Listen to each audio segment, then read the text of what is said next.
8:14 right now. Scientists are noticing a disturbing trend, a significant rise in the number of eating disorders in children. In the U.S., between 2018 and 2022, health visits related to eating disorders more than doubled among children under 17 years old. And that's according to a study published in the Journal of Pediatrics. And just to note that this is, of course, quite a sensitive topic that impacts so many. And we're going to be talking about some of these symptoms. To talk more about this, we want to bring in Dr. Courtney Simpson, psychologist, director of the Eating Disorders Center at the Evidence-Based Treatment Centers of Seattle.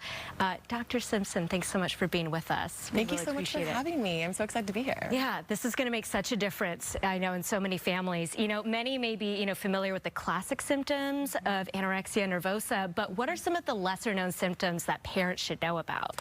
Yeah, I think some of the early signs are when people start to eat less than normal. So they're maybe not finishing their food, making excuses for not eating at different times when you see that come up, having foods that they're finding are scary for them or they're avoiding. So if they start not eating some of their favorite foods or are categorizing foods into good foods and bad foods, essentially, like adding moral value to foods, any type of weight loss, focusing on spending more time in the bathroom or the mirror, looking at themselves, talking about calories, weight, anything related to numbers, increase in exercise, even if it's just walking, things like that.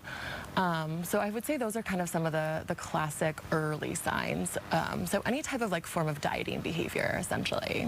Thank you for kind of walking us through some of that. Let's get into some others. So can you go over the difference between bulimia and binge eating disorders? Yeah, for sure. So really, for both disorders, both bulimia and binge eating disorder, one of the big components is binge eating, right? And that's significant. That is associated with experiencing a loss of control over eating and eating what people would identify as a objectively large amount of food in a small amount of time, eating fast, having guilt and shame associated with eating, often eating in secret places. So with binge eating disorder, it's just the binge eating symptoms, essentially. And with bulimia nervosa, it's binge eating plus purging. And so any type of compensatory behaviors, essentially with the function to undo impending weight gain. So for bulimia, you have to be engaging in binge eating as well as compensatory behaviors, which people think often are self-induced vomiting, but that can also show up in over-exercise behaviors, laxative use, diuretic use, even restriction, significant fasting and restriction can be classified as compensatory behavior as well. So bulimia has both binge eating and purging, while binge eating disorder just has the symptoms of binge eating. Okay, that's helpful to kind of walk us through that a little bit. Now, we want to talk about this lesser known eating disorder that's kind of been coming on the scene more in terms of knowledge. Tell us about avoidant and restrictive food intake disorder, or ARFID. Yeah, so avoidant restrictive food intake disorder was first established in the DSM in 2013, so it's definitely a fairly new disorder. And the treatment manual that we have for it actually didn't come out until 2018, so people and individuals that specialize in treating eating disorders like myself really haven't gotten training in the treatment for this disorder until more recently. But we're really seeing a lot of folks, especially children and adolescents, present with ARFID. So ARFID is quite different than the other more common eating disorders. One of the biggest differences is the fact that there's really no focus on body weight, shape, or size. They don't have any part of their self-evaluation tied to their body weight and shape.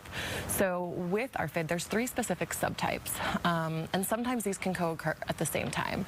So there's fear of aversive consequences. So individuals will fear that if they eat food, that they might vomit or experiencing something aversive.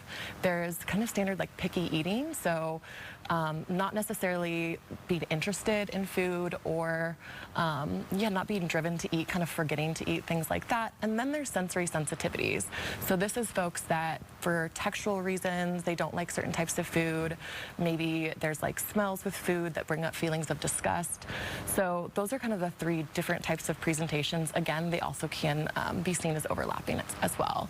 And for those things, they when an individual is diagnosed with ARFID, they also have to have this impact them like clinically significant way. So oftentimes that results in like nutrition deficiencies.